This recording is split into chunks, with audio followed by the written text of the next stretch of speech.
Hi, everybody. I'm Caroline Lovett. I'm the co-founder of A Mighty Blaze, and we have a really, really special frontliner today. It's actually our anniversary because this is the second time in a year we've had the amazing Anne Lamott.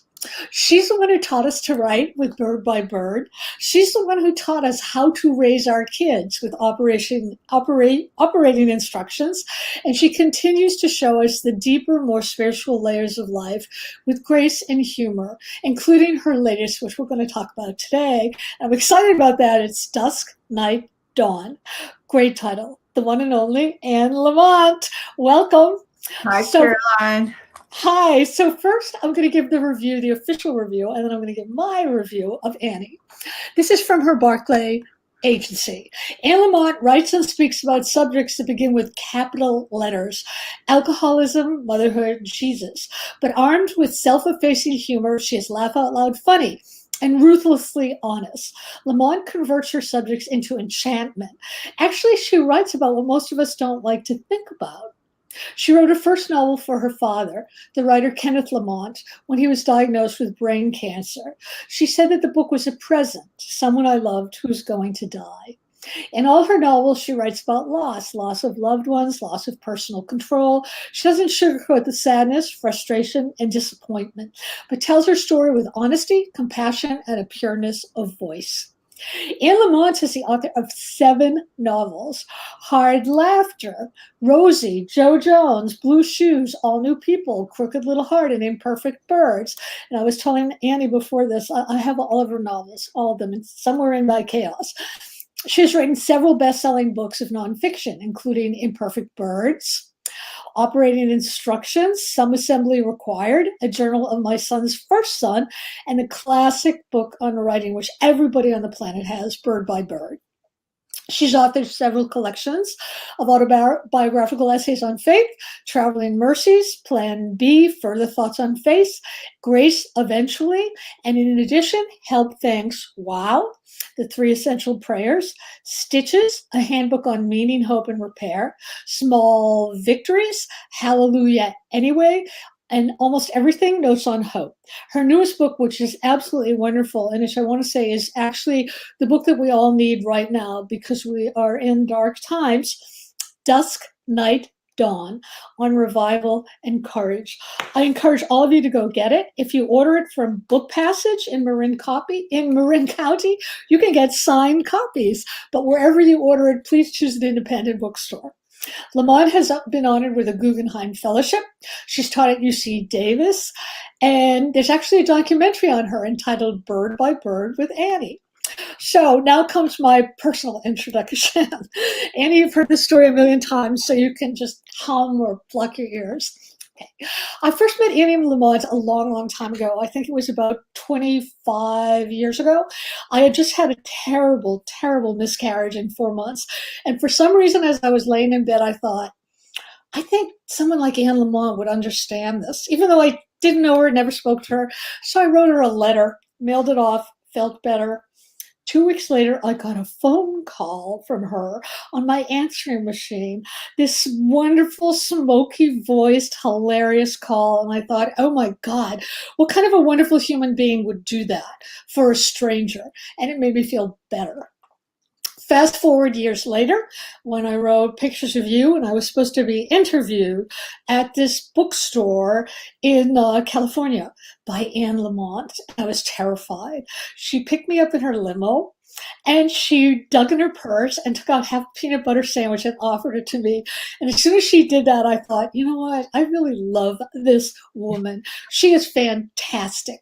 And she is fantastic. And so is her book. So my first question has to do with Dusk, Night, Dawn. It's a lovely image, you know, the light of dusk and then the darkness and then waking up and having a fresh start.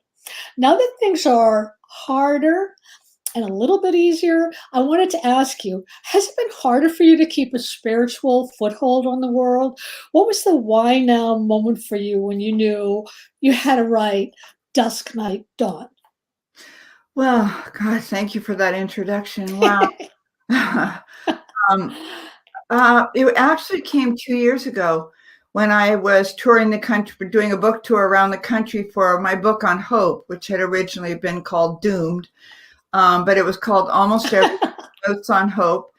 And everywhere I went, people were just feeling very defeated and very hopeless and scared to death after 2 years of Trump and at least 2 more to come, and scared to death after the UN climate change papers, scared to death sometimes by what their teenagers were going through, what they were going through, their secrets. And so I set about writing this book that was an answer to where do we even start? And the whole book is an answer to that. We start where we are, we breathe, we look up and around instead of staring down at the miserable, hard dirt ground. But the title came about because I discovered that twilight meant both dusk and dawn. It meant that weird, trippy light before the light disappears for the day. And it meant that weird, trippy light before the dawn breaks. It is twilight. And I thought, boy, America has never been in a darker night than we were 2 and 1 and 4 months ago. And so I just started writing the stories and ideas and thoughts and images I had to it that would address that question of how do we get our hope back? How do we get a second wind? There's many quotes in the book that I really love. One of them that I particularly love that actually made me feel very hopeful was, defeat is the portal to the soul. And there's another beautiful line, out of tragedy sometimes comes growth. So I wanted to ask, why is that? Why can't we have growth through the happy times? I think we do. Oh, you do? That's interesting. Yeah. Okay. Yeah. This was a book about trying to survive through the dark times, but there's a lot of funny stuff and happiness in this book. But it usually, for me, begins when something has happened that's either scary or weird or hard, where I have to give up all of my better ideas on how to fix and rescue everybody and save everyone, and including the subcontinent of India, which I actually tried to do about 6 years ago when I went over there. And I just thought, this is so disorganized. If I had my clipboard and some Post-its, I believe I could whip these people into shape, so crazy. But usually I just do that with my family, and that's just as crazy, trying to save and fix and rescue anyone but yourself. But so usually when I have driven myself just absolutely mad as a hatter trying to fix the unfixable, I end up getting a great lightening inside of me, and that leads to happiness. And so I've been happily married now for 2 years. I got married 3 days after I got Medicare at the age of 65. And I didn't know 1 year was going to be spent in quarantine, of course. But there have been a lot of weird aspects of being married in a shutdown, in a lockdown. And yet I have had a lot of happiness and a lot of surprise that I could ever feel so trusting. I know it's how you feel with Jeff, but I didn't really have it before with other men. I always had a ton of energy, or they'd be brilliant or lively, and to have found a man who just makes me feel so safe was very unusual. But I think that can also be threatening if you grew up not feeling safe, because not feeling safe becomes a comfort zone. It also becomes a way that you might be able to control the situation and get everybody to behave differently or to love you so much that they're happier together. But I think it's scary to give up those old childhood comfort zones of people, addictive people pleasing, of shame, of feeling this extreme anxiety about being here at all. And so to be happy again, I felt like I was breaking a contract that I signed when I was in third grade or first grade, that I would stay on edge and I would, God forbid, relax and feel safe and feel that life supported me. And that has been one of the blessings of such a late in life marriage. I love that you have this late in life marriage, and I totally identify with what you said because I always felt that if I was ever happy, it would kill my creativity. Oh yeah. Do you have that myth that in order to be really creative, you have to sort of beat yourself up? And also, I want to know how creativity operates in your marriage because your husband is also a fine writer. Yes, he is. People can find out about him at shapesoftruth.com. That's the name of his forthcoming book, and it's also the path that he's on. But for me, what was more terrifying was the thought of writing after I got sober, which was almost 35 years ago. And I did not believe for a second I'd be able to write again. I published 3 novels, and everybody in our profession is an alcoholic or a drug addict or mentally ill. So I believed that if I got sober, it would end my writing life. But the thing was, I wanted to stay alive. So that was sort of the fly in the ointment. So if I wanted to stay alive, it meant I had to quit drinking. But of course, it meant that I wasn't going to be able to write anymore. And I didn't write for about 9 months. It took 8 or 9 months. Then I wrote All New People, my first sober book. But it's so frightening it's so radical to embrace the idea that that your creative self is healthy and vibrant, and it has this wild imagination. And Yes. I don't know how this works, but somehow I came with a gift for storytelling. I just did. On the blacktop at school, I was a kid everybody went to after something collective and dramatic had happened, and they wanted me to tell them the story of what we had all just witnessed, right? That's probably you were too, because you were the storyteller, and you could look at chaos or complete weird novel experiences and find a place to start, which is about 90% of the writing problem. You could find a place to start, and then you told your version of it, and people saw themselves in that. Little kids, and now big kids like me, we could see ourselves in your version of things. And so that was terrifying, to quit drinking. And then a little by little, it turned out that sobriety was washing my windshield, and I could just see more clearly, and I could drive more safely. So when I got married, no, it never occurred to me that I wouldn't be able to write just as well, because first of all, I have Neil's a writer, a really brilliant writer and an editor. And then my best friend, Janine Reed, who you've read, wrote The Opposite of Certainty. Great writer. Yeah, great, Reid. She reads for me and I read for her. And so even though I was going to be happy, I was going to still have 2 closest people who would read my work for me. And if they felt like falling off, they would say with love and respect, you know what, I think you need to put this through the typewriter again, which is what we used to say 40 years ago when we didn't.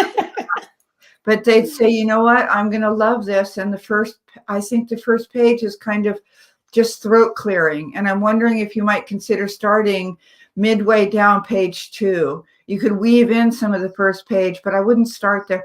And so I kind of knew, it's like having spotters. If you're a gymnast, they're not going to let me get hurt. Right. They're not going to let you down. Yeah. But see, that's the important thing. I can listen to somebody say, look, what you wrote is really terrible. As long as they first say, look, I love your writing.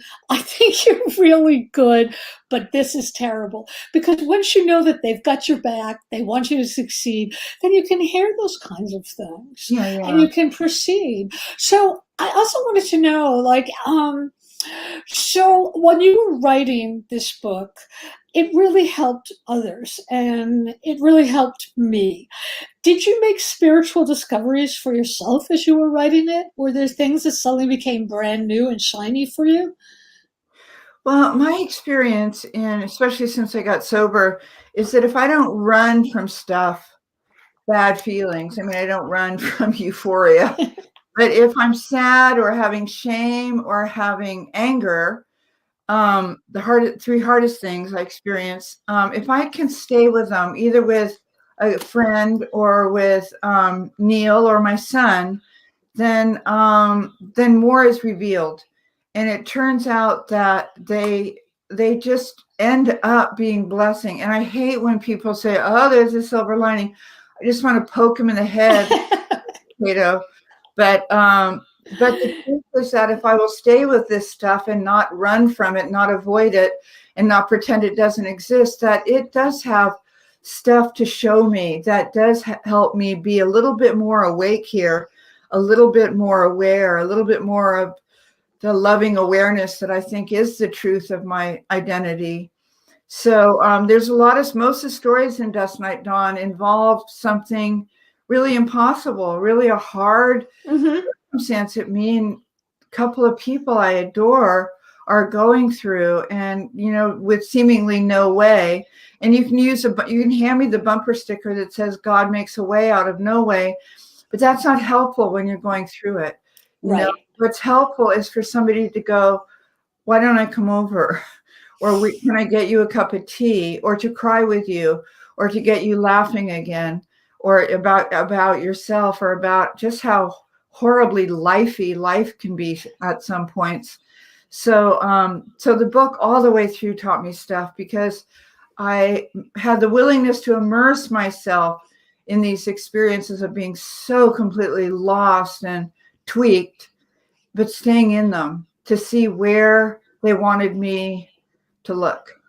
It's so interesting that you said that, because I'm reviewing this book now about psychotherapy, and they're talking about modern psychotherapy that has to do with using psychedelics. And there's one South African psychedelic where they say, well, before you take this drug, you're going to know you're going to encounter every monster you ever thought. But the trick is, don't run from it. You have to look it in the eye, see what's there, and talk to it, and you will come through it better. So when you say things like that, it really resonates with me. Also, the whole idea of just being present, just, sitting there. I want to talk more about writing. You said one quote about that you feel that you finally become a decent writer, which I think all of us think you were that in your first book. Can you tell us, like, what do you think happened that made you into a better writer? Well, I think that what you're noticing or picking up on maybe is that I've been doing it full time for 46 years. I'll be 67 in a couple days. And you just that's what I can share with my writing students. You share with everyone too. Just do it as a debt of honor. Do it by pre-commitment with yourself, and you will get better, like you would if you played piano for a while every day, or tennis, whatever. And but with this book, I felt a kind of maybe because it's about twilight and the dawn and the dusk. It's a little trippier, it's a little bit more mystical, I think.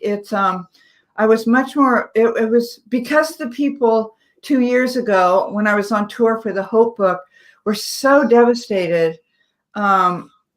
I knew that the answer was to move into their center. There's this endless barrage of data that keeps us flattened and freaked out. And for 4 years, we got up early to turn on the news to see what was the latest barbarity. Right. And then it would be the breaking barbarity. And then 3 hours later, there'd be another breaking barbarity. And then in time for the Rachel Maddow show, there'd be a new barbarity that had, that superseded the earlier breaking news. So I felt like if people could, I didn't turn off MSNBC, believe me, but if you can stop briefly and you do the sacrament of ploppage and you stop the pinball machine of your mind for a minute, and you move into your center, into that kiosk deep, deep, deep inside of us, from which we look out with these eyes, our soul eyes or our heart eyes,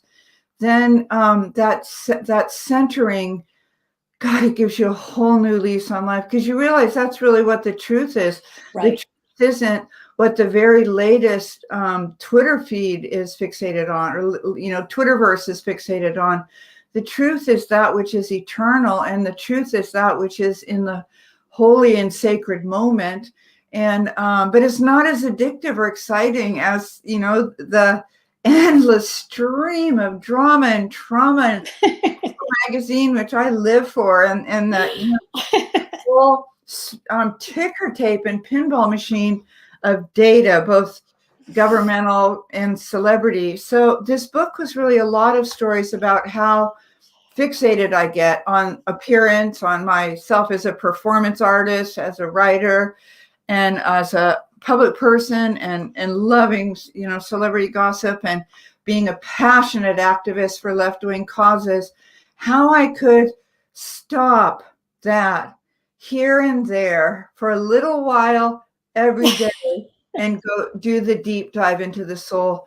You know, there's that wonderful chapter with the little kids in my Sunday school class. I think in the second chapter, the one where the friend's daughter is hit and run someone and killed them on New Year's Eve 5 or 6 years ago, and who goes to prison. And it was about forgiveness ultimately. And I asked the kid, "Do you forgive her?" And they said, "No," because she ran. Like they could understand her making That's right. mistakes, right? But they couldn't understand her running. And I said, "Oh, you know, TikTok, TikTok, you know, cowardice are us. We, as you grow, you will do scary things that are so cowardly. I have, everyone you love has, and it comes with a human condition."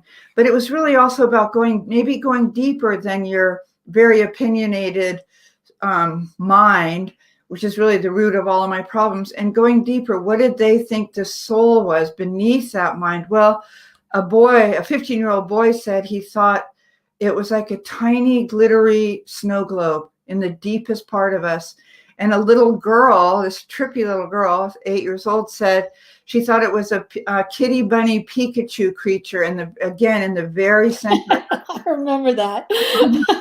So there's something so deep in. I see it as the innermost Russian nesting doll. When you take away all your appearance stuff and your weight, Mm-hmm. your skin and your performance and your public stuff and your friendships, and you go deeper and deeper and deeper, you finally come to the innermost nesting doll, and it's vitally alive. It's not made of wood. It's pure awareness. So it was like we have a choice every day. When I first got sober, this is funny, I had a mentor named Sharon, and she said, "You have to decide every day, do you want the hit or do you want the serenity?" And I said, "Well, I want the hit."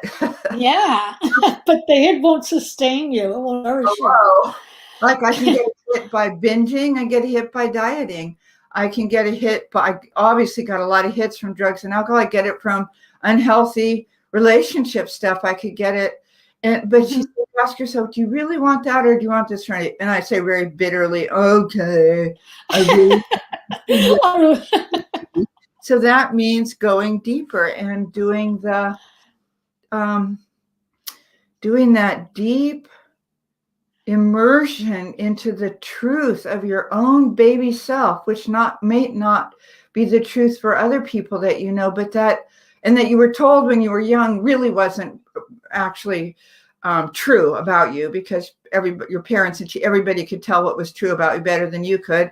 And they also told you it wasn't a good way to be, that, you know, if you were very sensitive, that was not a good way to be. If you cried about the National Geographic cover where the kids in India had flies on their foreheads, that you just had to get a tougher skin.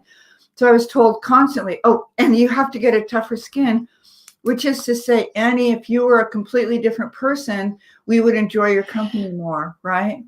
That's right. You know, that's sort of like, I think the reason why so many people adore you is because you go really deep down into yourself and you find your truth. And when you're brave enough to tell that, it resonates for everybody else. It's like when you find your own truth, it becomes universal. Instead of, I don't see you as the kind of person who sits down and says, I'm going to write my version of Girl on the Train. Or something like that. You don't do that. So let's segue and talk about fame, because you have this wonderful story you told me that really made me feel wonderful about Paul Williams and like why we love fame and what it means and what it doesn't mean. Yeah. Well, I have to preface this by saying my son, Sam, who you've all loved and prayed for 31 years now, has a podcast. It's very successful with it's called Hello Humans .co because the .com was taken.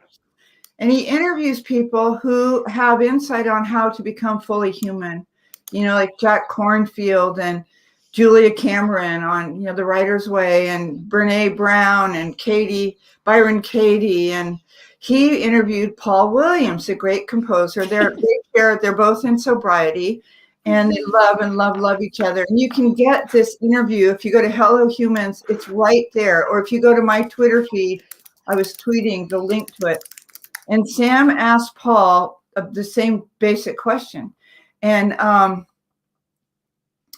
so Paul tells the story of when he won the Academy Award for the score to a Barbra Streisand movie, 30 some years ago. And he said, I stood up there holding the Oscar, knowing that 100 million people were seeing that I had reached the pinnacle of success, the greatest accolade the culture can bestow. And he said, it bought me 24 hours. Bought him 24 hours of self-esteem because it's an inside job. It's an inside job. And so it's not out there. You can't achieve it or own it, date it, lease it, marry it. It's not out there. You can't get the FDA stamp of approval. You need to find the respect inside of yourself. You need to find the radical self-love and care inside of us. The world doesn't give it to you, but by the same token, the good news is the world can't take it away. Right.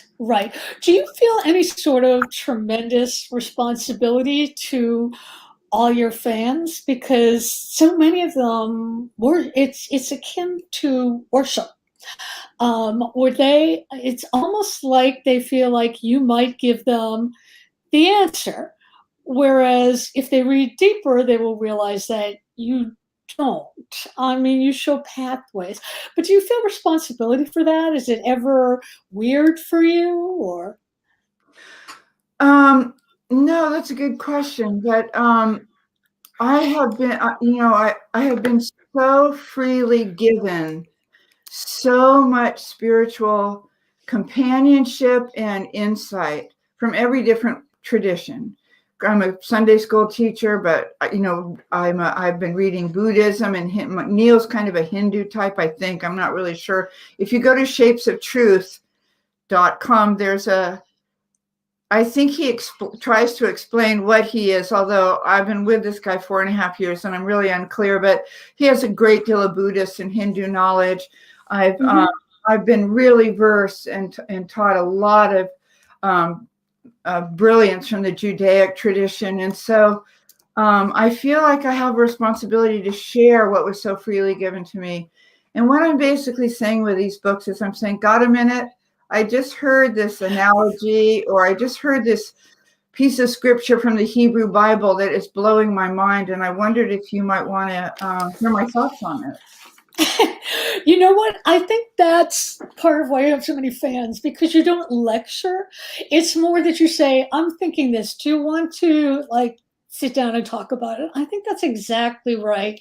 What I also loved about your book was that it's so hilarious. The way you deal with people who I personally would probably snap at. So I wanted to ask you, how do you talk to deeply conservative, right-wing people? Is there a way to get people to think, well, there might be a different way than being racist or something else? How do you change people's minds?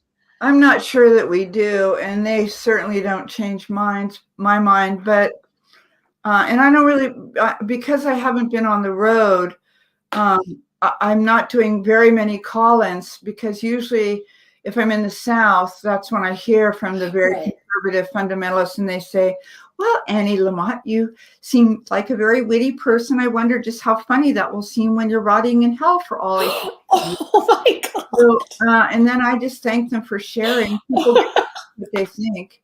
And, during the worst, like in 2016, the worst of the Trump years of the beginning, I just foisted Arlie Hochschild's book on everybody, Strangers in Their Own Land, because what she did, she's like a Berkeley, UC Berkeley socialist. She's a very left-wing bubble.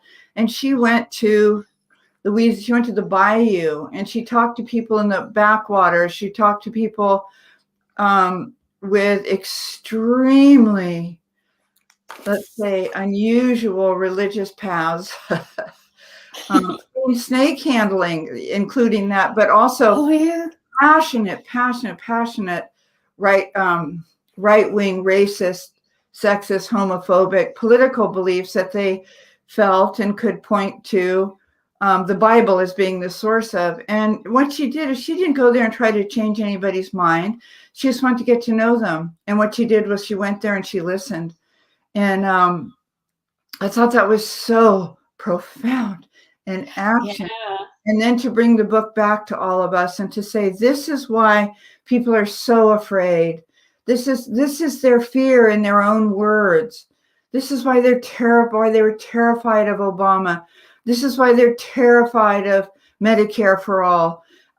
It's life-threatening. And it's not like they're, cruel, evil people. They're scared, damaged people. Yeah. And so my older brother's a fundamentalist, and the Venn-gram, what's it called, the Venn diagram. Venn diagram.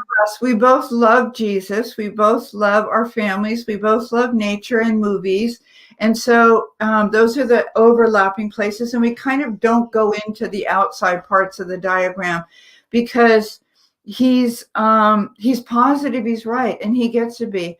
But I'll tell you this, about 4 or 5 years ago, I got to be the MC at the Christmas tree lighting at the Civic Center in San Francisco at the Rotunda. And I think I was the MC, but there was a fabulous drag queen named Denise. Maybe she was the MC and I was just the speaker, but I talked the whole time. And she was in this incredible cocktail gown and high heels, and she just had energy you wanted to bottle, just love energy, enjoy energy you wanted to bottle. And my older brother just fell in love with her. And when we all got in the car, it was me, Sam, Neil, Jack, Sam's girlfriend, and my brother John. And he said, "Oh no, the fundamentalists are going to give me the boot." We all just shouted and screamed, "Hooray, hooray, hooray." I don't think he was ever the same because it was a man. She wasn't trans. She was just a transvestite. And she was like God, and God's distressing guys in a cocktail gown. I mean, I ask you, and so you never know, where grace is going to spritz you with its WD-40 and soften your heart and loosen those knotted up gold chains inside of you of being sure that you're of your convictions and opinions. So, the Arlie Hochschild book, it's Hochs and then child, strangers in their own land, is a really radicalizing book. I'm ready, John. Good, yeah. That is great. Okay, I have one more question for you, and then we have a bunch of questions from people. Okay. My last question to you is, the book talks a lot about how we forgive others or accept others. If you have somebody who literally hates you and will not forgive you no matter what you do, I want to say, I'm asking for a friend, but I'm actually asking for myself. How do you reach a person like that? Well, I really live by what Martin Luther King said, which was don't let them get you to hate them. And there's a whole chapter in the Hope book about that, because it's so easy for me to just be filled with hate and revulsion about other people's beliefs that I find appalling, just so anti-human and anti-love. But if I hate them, they've won. That's right. They've won, and I've lost. I'm back to the center. I'm not in my center anymore. I've lost any spiritual connection I have to the great goodness that animates our lives. I've lost my connection, the umbilical connection I have to the great universal spirit that surrounds us and indwells us. And I'm all of a sudden just who they are. hating me. But, and we both think we're right. So, there are actions that we can take, such as, you can reach out. I mean, I have a relative, I'm very close to my older brother, but I have another relative with opinions that are just appalling. And so I avoid bringing them up, and I call her anyway. And I Call her call anyway. That's right. That's her good. very lonely. And I give her my books, which she just doesn't really approve of. Oh, And that's interesting. yeah, and so you take the action, and the insight follows that she's really damaged. She's had an incredibly hard road to hoe in her whole life, and now she's lonely and isolated and very sick. So I don't bring up things that where she's going to have an opening to say something about who I am and how I live, and my work as an activist. So I don't know. People get to think what they think, and the illusion is that we can present it so marvelously that they will come around to our position. Right. All right, let's go to some audience questions. This is from Patricia Young. Thank you, Patricia. Do you ground yourself before you write and think, I'm writing this to help someone? Or is it for yourself and we all go along for the ride to heal, help, reveal? Or do you just channel the work? Wow. Well, I wrote a whole book about that. My bird, but first of all, I'm really never in the mood to write, and I go by inspiration, and I don't wait to want to write. My father was a writer, and he taught me that it's either a habit or it's not going to happen. And he was downstairs in his study at 5:30 every single morning of my life growing up, at the old Olympia, tapping away, however 5 days a week. And I learned that it's either a habit or it's not. All these writing groups I taught, people were always explaining to me that as soon as they retired, or as soon as their last kid left home, or as soon as they moved up the Russian River where it's so much more quiet, then they were going to start writing. I'd say, no, you're not. You're either writing now. It's like thinking if you lose 20 pounds, you'll start to have really good self-esteem and be really kind to yourself. But if you're not kind to yourself at 180, you're not going to be kind to yourself at 150, because it's an inside job. And it's exactly the same with writing. You either make a deal with yourself and you agree to be a writer, and that means getting your butt in the chair every day and keeping it there until you've gotten some work done. Or you could be somebody who wants to be a writer at some point, maybe someday. And that's okay to be too. But I don't channel much of anything. What I do is I scribble. When I'm writing something, when I'm in the middle of a piece or a book, I feel that I'm open for business, that I've hung a tile out and I'm receptive, and it means I'm available. I always have a pen with me. I always have an index card in my back pocket, and ideas come to me, or visions, or ideas about where to start something, or where to end it, or a memory or a dream, and I get it down, even though I don't know what it's going to lead to, if anything. But so that's my inspiration, is that I have these scribbly bits of paper. I mean, I can show you. They're everywhere you look in my house. Oh, that's great. They're like this, and they don't, to another person, they would probably just suggest OCD and senility. But to me, the things that have tugged on my sleeve and brought my attention to them, that are either really visual, how when you have a really cinematic moment, mm-hmm. Caroline, and you just go, wow, and you scribble enough of it to remember. And then it's really exciting to sit down with that. It's not really channeling it, it's remembering it.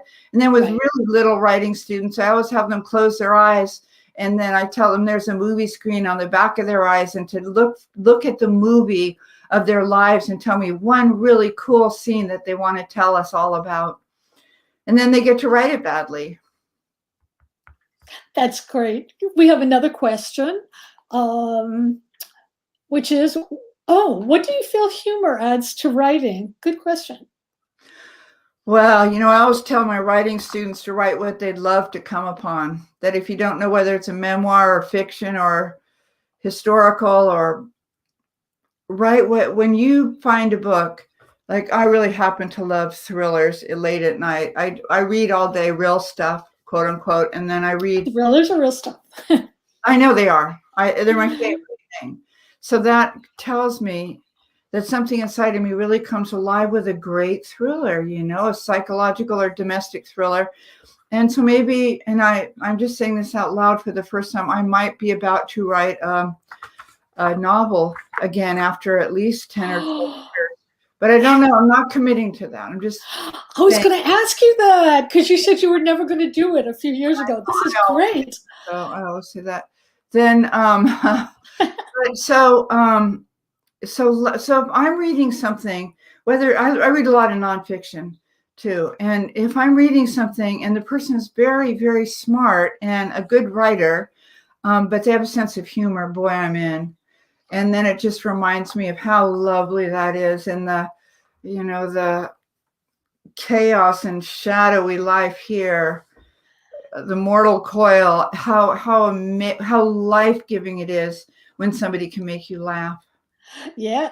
But I can't go through by the same token and shoehorn in laughter to lighten it up, or so that people won't think I'm a buzzkill. And but it has to be really natural. And then I end up taking out about a third of it, like that great Jessica Mitford line that you have to kill your little darlings. Yeah. And I'll go through and I'll take out stuff that's just so witty and hilarious and ironic. I'm not ironic. And so I go through and I take out the ironic stuff. So what is it about a novel that is sort of looming for you and yet you're not sure you want to do it? Well, as you know, as well as anybody, a novel takes 3 years minimum. At least, yeah. 3-4 years, and most of the time you don't know what you're doing. And 2.5 of those years are writing an unbelievably bad draft of it, where you realize the well has run dry and that you're beating a dead horse, and that nobody wants a novel. People just want another help, thanks, wow. And so, and you just have to keep sitting down every day, debt of honor, pre-commitment, bribes and threats. You keep yourself and it's just so much harder energetically, and so that's so hard for me to face it again. Yeah, funny, I have writer's amnesia about that. I forgot how awful it is. All right, somebody else said, you were such an honest writer. Thank you. What was the first struggle you endured that motivated you to write about it? Wow. Well, the first thing I wrote about was my dad getting brain cancer, although I'd been writing for years. And so I guess really I was such a unusual child. I was strange looking and tiny and tiny, skinny and way too bright, and I was really good at math and science, which in the 50s and early 60s was not good. It was not permissible. Not good. No, because the boys were supposed to be good at math. You could be good at writing or reading was fine. But and it was very isolating. And then I skipped a grade. I skipped most of 4th grade.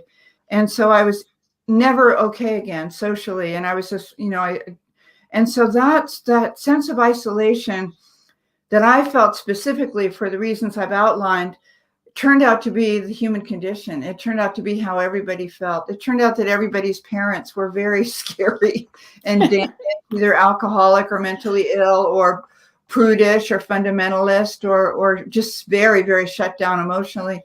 So I started writing about those themes of that I believed were universal. And then when I was 23, my dad got sick. We were all living in this little hippie town out on the coast of Northern California. And my dad said, he said, I'm going to write about this. Why don't you tell your version? And so I just started taking notes, like the notes I just showed you, scribbly notes, great lines, because we were trying to keep our sense of humor while at the same time having to experience the literal end of the world. My father was our life. And it was like a nuclear bomb had just dropped on the family. And so I started telling my version of it. And it turned out, it was funny because this was 1977 when he got sick. And I just desperate for books by other people, by bright, funny people who had somehow survived losing somebody that they couldn't live without. And you know what? I went to the library and there wasn't anything written. There was one book, my mind will go blank now. Anyway, there was an English novelist. I'm so sorry, my mind's gone blank, but she wrote a book about a journal of her chemotherapy.